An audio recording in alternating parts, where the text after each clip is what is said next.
big space show in the sky. He discovered that NASA and a few intelligence agencies developed the technology to project 3D holographic images into the sky. I say into because the system uses a combination of satellites and ground-based systems to manipulate the ionosphere. You don't need a screen. Images can be projected onto the particles in the atmosphere. The projections will appear so lifelike that people will believe they are witnessing a miracle.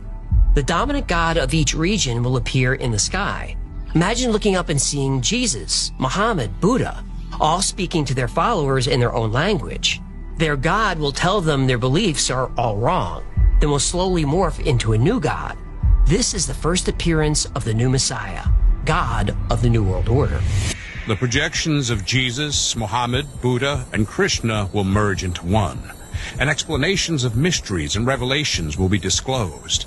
This one God will, in fact, be the Antichrist, who will explain that the various scriptures have been misunderstood and misinterpreted, and that the religions of old are responsible for turning brother against brother and nation against nation. Therefore, old religions must be abolished to make way for the new age, new world religion, representing the one God Antichrist they see before them. Debunking old religions will be enough to convert some people to this new one. Giant deities appearing and then converging into one Antichrist will convert a lot more. But these technologies won't work on everybody. Non-religious people will be terrified for sure, but they won't suddenly believe in a god based on a hologram, no matter how real it looks. The Shadow Masters know that. The Shadow Masters know that to create a one-world government and single religion, they need 100% of the population to believe. But you can't force a religious belief on somebody. They need to make the decision themselves, or at least be convinced they made it. The elites know this. That brings us to step 3. If you're not convinced by what you see, they'll use technology to broadcast the message directly into your brain. You may not realize it, but this technology is being used on you right now. When the new God appears in step 2, you'll hear him speaking whether you believe in him or not. And you won't be able to escape his voice because you're not hearing it through your ears. His voice is coming from your mind. The third step of Project Bluebeam is mind control. They'll use electromagnetic waves to interfere with brain function. They can shape perceptions, create emotions, and influence beliefs.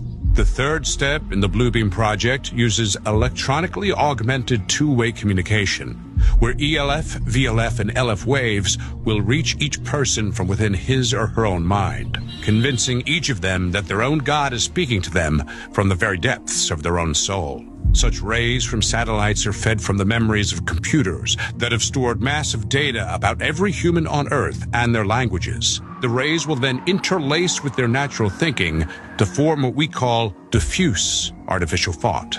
That kind of technology goes into the 1970s, 1980s, and 1990s research where the human brain has been compared to a computer.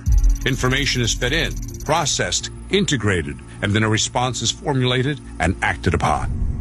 We know for a fact that the U.S. military and intelligence have experimented with mind control. We know they used sound waves in the Vietnam War to make the enemy anxious without knowing why. The CIA used these and all kinds of other methods to scramble people's brains and program them to be sleeper agents. Link down in the breadbasket, Chief. The government uses EM waves for all kinds of dark purposes. They've patented a device that can trigger emotions in a target from a half-mile away. But what's really scary about the patent is that it claims it can piggyback its signal onto any frequency. That would mean we can never escape it. Everything that uses electricity has an electromagnetic field. Think you're safe living off the grid? Nope. Radio signals can bounce off the ionosphere and reach anywhere in the world. The fourth and final stage of Project Bluebeam is the most sinister. Serge Menas predicts a universal supernatural manifestation with electronic means. In other words, an alien invasion. The elites will promise to unite and defend the world against our common enemy. But to do that, they'll need emergency power. But it's only temporary, so we won't resist authority. We'll beg for it.